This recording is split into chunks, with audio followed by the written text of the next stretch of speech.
vidéo à chaud sur l'entretien du DJCE. Alors sincèrement ça allait. Alors j'ai eu beaucoup de chance parce que j'ai passé l'entretien avec des personnes de mon CM, donc des personnes qui sont dans ma classe que je connaissais déjà, et ça m'a beaucoup détendue parce que au début j'étais très stressée. Je voulais arriver à la Cergy à midi 13h alors que mon entretien était à 15h, et franchement c'était trop bien. J'étais avec un de mes camarades de classe qui m'a vraiment détendue. Il m'a dit non mais chill, t'inquiète pas, ça va bien se passer.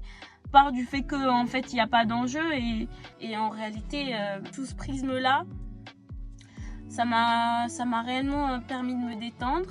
J'ai eu des questions de cours, on m'a posé la question, ça je m'y attendais pas, par contre je m'y attendais pas trop.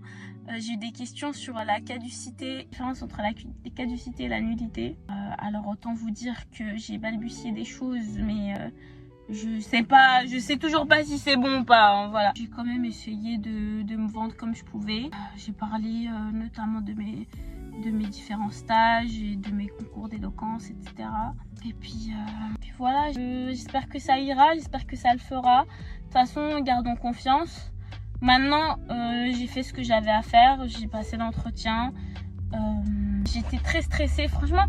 Je pense que si j'avais pas été aussi stressée, ce serait mieux passé, mais c'est comme ça. Des fois, faut pas être trop exigeant envers soi.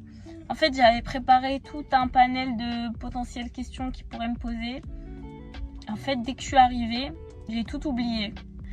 Mais bon, écoutez, si je suis prise, eh ben, c'est cool. Si je suis pas prise, je serai, j'espère, prise dans un autre master. Là, je vais rentrer. Et puis après, révision.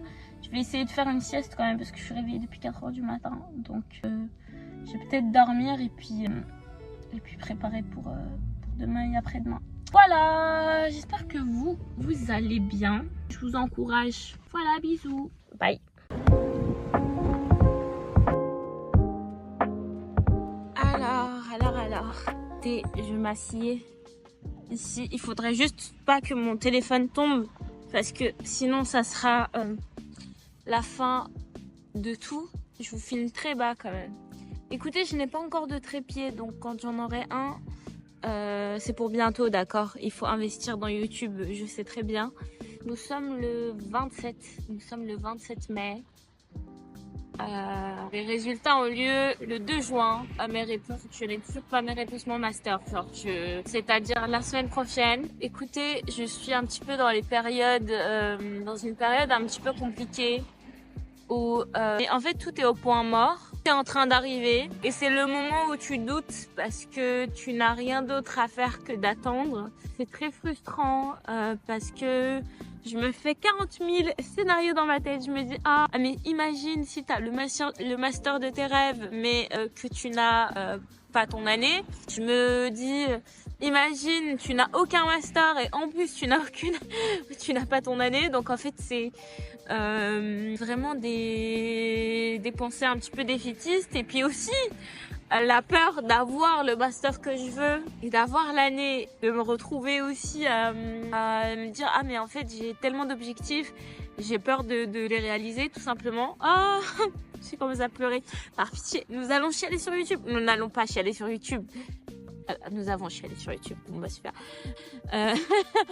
Les périodes de latence comme ça où tu te dis putain, là genre j'ai juste peur et ce qui arrive je ne le contrôle pas. Voilà, les notes que j'ai eues, ça sera sûrement le résultat de mes efforts. Donc les efforts, j'ai tout donné. Mais les examens, mais ils sont trop mignons.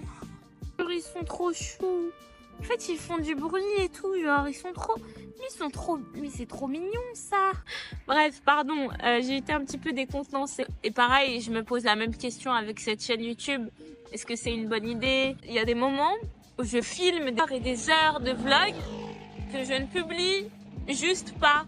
Je ne les publie pas. Et je me dis, mais pourquoi en fait? Pourquoi tu publies pas? Et tu sais pas en fait pourquoi tu publies pas. Non mais c'est pas le moment.